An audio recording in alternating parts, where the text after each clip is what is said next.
Titas gas ক্ষেত্র ব্রাহ্মণবাড়িয়ায় তিতাস নদীর পাড়ে অবস্থিত দেশের অন্যতম প্রাচীন এই ক্ষেত্রটি বাণিজ্যিকভাবে গ্যাস সরবরাহ করে আসছে প্রায় ৬ দশক ধরে। এক বিবিয়ানা বাদে দেশের বাকি গ্যাস ক্ষেত্রগুলো দৈনিক উৎপাদনের দিক থেকে যার ধারে কাছেও নেই।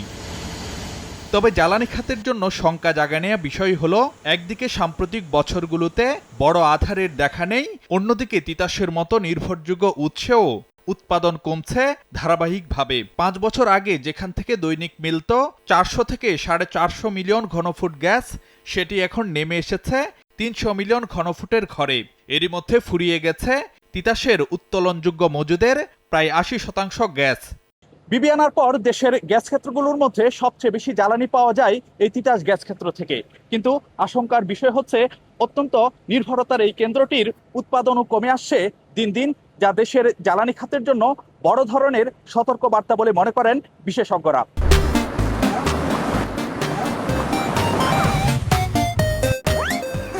অবশ্যই কনসার্ন, যেহেতু এই যে তিতাসের যে কমছে শুধু তা না, বিবিয়ানারও তো কমে আসতেছে, কিন্তু আমাদের যে গ্যাসের চাহিদা আগে যা ছিল তার চেয়ে অনেক বৃদ্ধি পাইছে।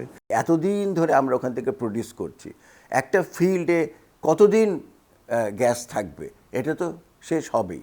এই ব্যাপারে আমাদের একটা প্রস্তুতি থাকা দরকার, কিন্তু আমরা তো দেখতে পাচ্ছি যে আমাদের কোনো রকমেরই প্রস্তুতি এই ব্যাপারে কোনোটা নাই।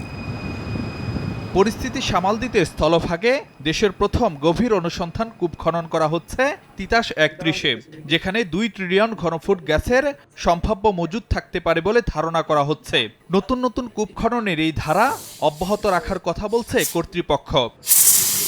এখানে যেটা আমরা এখন যাচ্ছি ডিপার প্রসপেক্টে, পাশাপাশি আরও যে 3টা কূপ খনন হচ্ছে, তিতাস ২৮, ২৯ এবং ৩০, এইসব সাকসেসফুল হলে আমাদের উৎপাদন আরও কিছু বাড়বে, তখন হয়তো একটা কমফোর্টেবল জায়গাতে আমরা যাবো আর কি।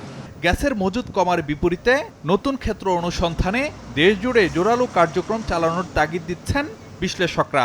এখনও আমাদের আশা আছে যে আমরা নিজস্ব গ্যাস আহরণ করতে পারবো আরও বেশি, যাতে করে আমরা সম্পূর্ণ আমদানি নির্ভর যেন না হয়ে যায়। আমরা তো দীর্ঘদিন ধরে শুধু গ্যাস খরচ করে যাচ্ছি, কিন্তু আমাদের নতুন মজুদ অ্যাড হচ্ছে না। হচ্ছে, বাপেক্স কাজ করতেছে, গত ১০ বছর কয়েকটা গ্যাস ক্ষেত্র আবিষ্কার হয়েছে, আনফর্চুনেটলি সবগুলো হলো ছোট ছোট। সেই কারণে গ্যাস অনুসন্ধানের কার্যক্রম বাড়াতে হবে। ১৯৬২ সালে আবিষ্কৃত তিতাস গ্যাস ক্ষেত্রে বাণিজ্যিক উৎপাদন চলছে দেশ স্বাধীনেরও ৪ বছর আগে থেকে। ফারুক ভিয়া, রবিন, সময় সংবাদ, ব্রাহ্মণবাড়িয়া।